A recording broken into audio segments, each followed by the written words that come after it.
এখানে সর্বপ্রথম এখানে আসছিল যে উদ্বার কাছে আসছিল সাহেবা, এদের কাছে আসছিল ইসলাম প্রচার করার জন্য। অসুন্দরা কিন্তু ইসলাম কবুল করা দূরের কথা, মানে আল্লাহ নবীকে মানে ছেলেতে লাগিয়ে দিচ্ছে মানে পাথর মারার জন্য, বুঝছেন? তাহলে আল্লাহ নবীকে পাথর মেরে তারা রক্তাক্ত করে দিয়েছিল, বুঝছেন? তাহলে এই সাইফের শহরে যে জায়গাটার মধ্যে আমরা যাবো সেটা হলো মসজিদে আদ্দাস, বুঝছেন? একটু বাম সাইড একটু খেয়াল করবেন, পাহাড়ের উপরে একটা পাথর গিয়ে আছে, দেখছেন না? দুটা পাথর, মানে কে কেউ বলতেছে আল্লাহ আলম, মানে এই পাথরগুলো মানে দিয়ে আল্লাহ নবীকে মানে মারার জন্য চেষ্টা করছিল। এটা কতটুকু সত্য মিথ্যা আল্লাহ পাক ভালো জানেন, বুঝছেন?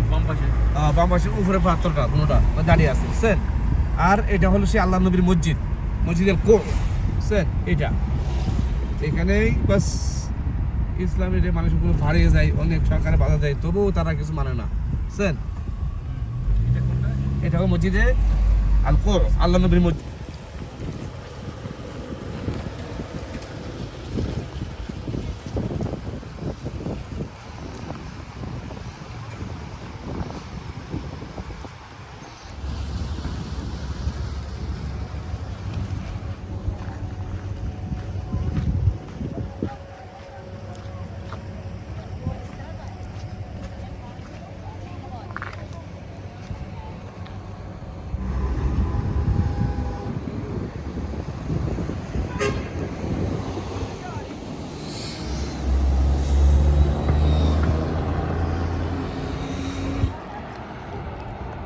क्या पहाड़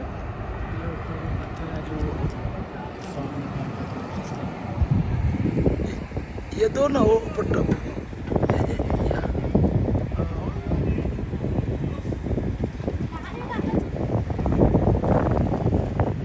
এটা মসজিদ গেছিলাম, ছবিকে নামাজ পড়া নিষেধ করছে, নামাজ পড়ে কিছু নাই এর মধ্যে।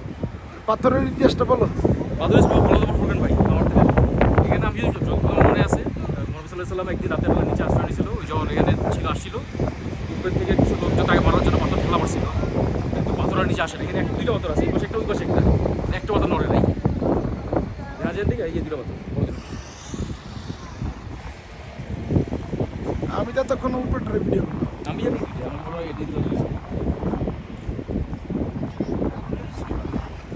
এটা তো সত্যি বলতে ওই সময় যারা ছিল তারাই বলতে পারবে। ও এটা হচ্ছে বুড়ির বাড়ির ঘরের স্ট্রাকচার না?